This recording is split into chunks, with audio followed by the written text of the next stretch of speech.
This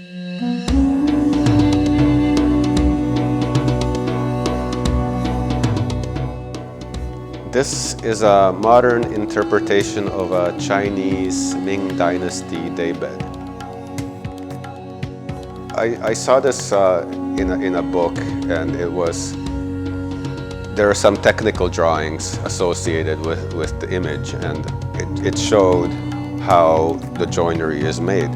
So from those drawings, I've decided to make some models just to test out the joints.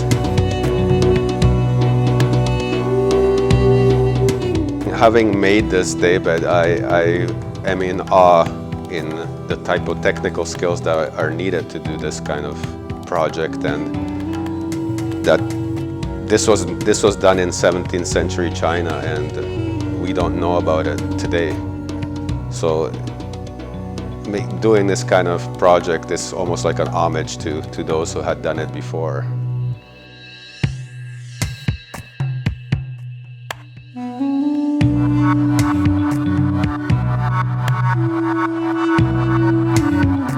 Everybody who sees this bed and sees how it's put together is amazed that it's just wood to wood connections that hold it together. We don't see that kind of thing nowadays.